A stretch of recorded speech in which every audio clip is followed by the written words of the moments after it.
Welcome back. We're headed for some very cold weather later this week, possibly getting as low as 10 degrees. So winter safety needs to be top of mind. Dr. Dominic, Lucia, the Chief Medical Officer at McLane Children's Hospital, joins us live this evening with advice. And first, Doctor, what are some typical winter injuries now that we are almost officially in winter seen in the pediatric emergency departments? Now, we do see winter injuries specifically that come in. First and foremost, we tend to see more falls, particularly in the slippery conditions, ice and snow, so beware of that. During the holidays, we'll see injuries increase related to gifts. So we talk about choking hazards. A couple weeks ago, we talked about the dangers of button batteries.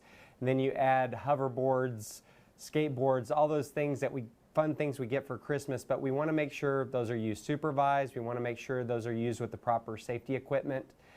And then finally, you talk about burns. We oftentimes have heating sources in our house that we don't have year round, that kids, particularly toddlers, can get into. And then when we're making those soups and chilies and hot cocoa and heating up water for different things, you have to be really careful in the kitchen because those curious ages will come into that kitchen, particularly if they're unsupervised, touch the stove, or even worse yet, pull hot liquid down upon themselves and cause really significant burns. So be careful with those kiddos in the kitchen. Yeah, you're just trying to, bake the Christmas cookies and then it turns into something terrible. So what are some prevention tips for parents in these winter months?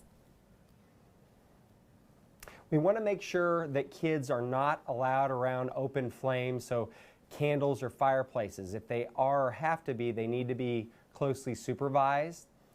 We want to also make sure that there's a fire safety plan in place because we are using things that can increase the risk of fire in the home.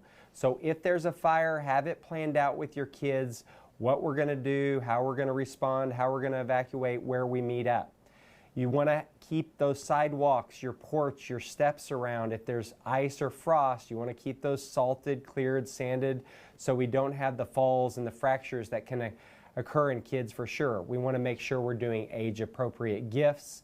And then right now, particularly with kids at home and a lot of these deliveries happening of packages, we want to instruct kids, do not answer the door when the doorbell is rang. We only open the door to visitors or delivery people when there's an adult at home. Very good advice. So if you're hosting the holidays for your family and you're not used to having small kids around, maybe an aunt or an uncle, what are some ways to childproof your home?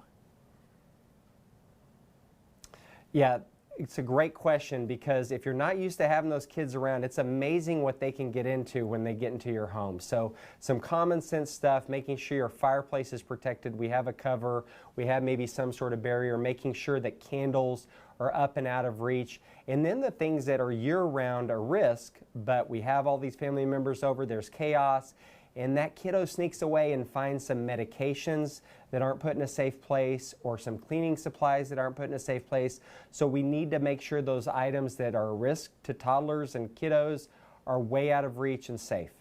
All right, Dr. Lucia, thanks so much. That's all our time this evening. We wish you a very Merry Christmas and we hope your family has a great holiday season. Thanks so much.